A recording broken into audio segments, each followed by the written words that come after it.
If you're planning on buying the new iPhone 7, you've probably heard that it doesn't have a headphone jack.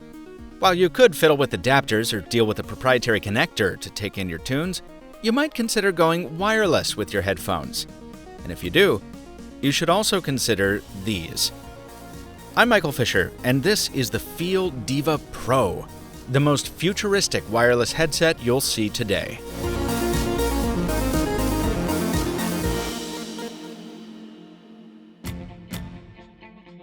If you've seen my previous headphone review, you'll already know two things. First, I absolutely adore the Bose QC35, so the Diva Pro has a lot to live up to.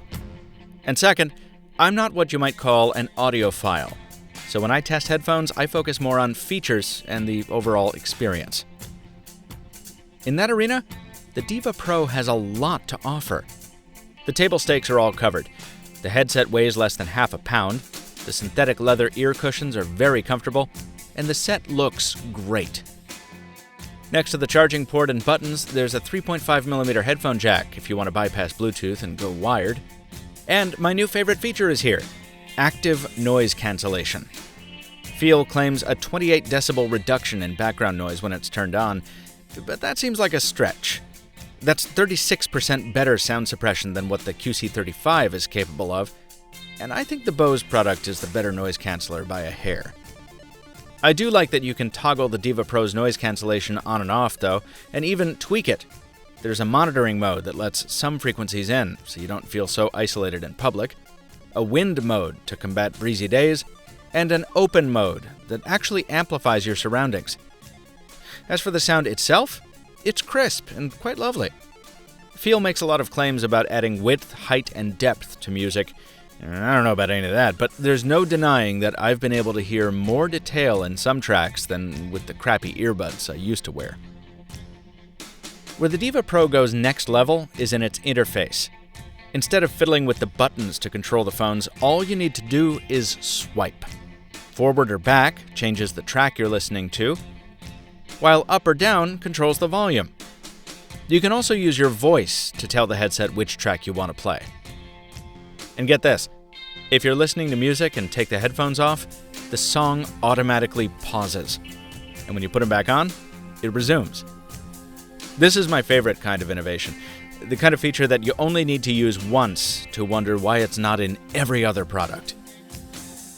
You control the Diva Pro with an Android or iOS app for your phone. You can control which noise-canceling mode you're in, tweak the equalizer for bass or treble, and add some of that dimension I talked about earlier with 3D sound. The app also helps you load music directly onto the headset. The Diva Pro has 4 gigs of onboard storage, so it can function as a standalone music player if you want to leave your phone behind for some reason. I've only used the Diva Pro for a couple days, so to be honest, I've only had the opportunity to take 2 calls on it, one to an automated banking system and another from a real human. They went well, as long as I spoke up. I also haven't been able to run the battery for a full cycle yet, but the headset arrived with about a half charge, and after 5 hours of wireless usage, I still had 20% left. I have no trouble believing in the stated endurance of 30 hours on a charge. Other claims are flimsier. The company says the Diva Pro will stay connected up to 330 feet away. I managed less than half that when connected to a phone in a wide-open parking lot. While 140 feet is still impressive, the Bose QC35 did almost as well.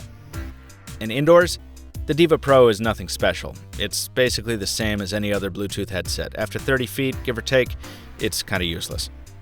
And about 15% of the time, taking the headset off didn't automatically pause playback, or playback resumed before I put it back on. FIIL has warned me that this is pre-release software and hardware, so hopefully some of these shortcomings can be fixed before the projected November ship date.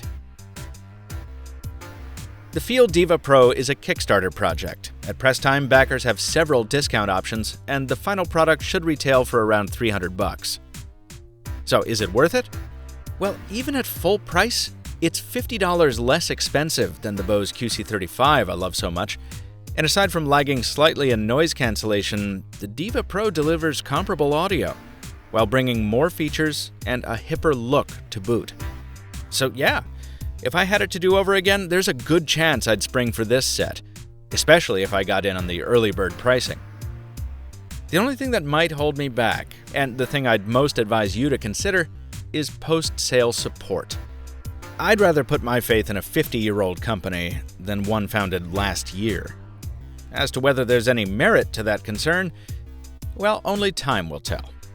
And sometimes it takes a new company with fresh ideas to deliver a really cool-looking, really capable product that doesn't cross the line into, too futuristic. Be sure to check out that Bose review for more headphone thoughts from Mr. Mobile, and subscribe so you don't miss future videos just like this one. Till next time, thanks for watching, and stay mobile, my friends.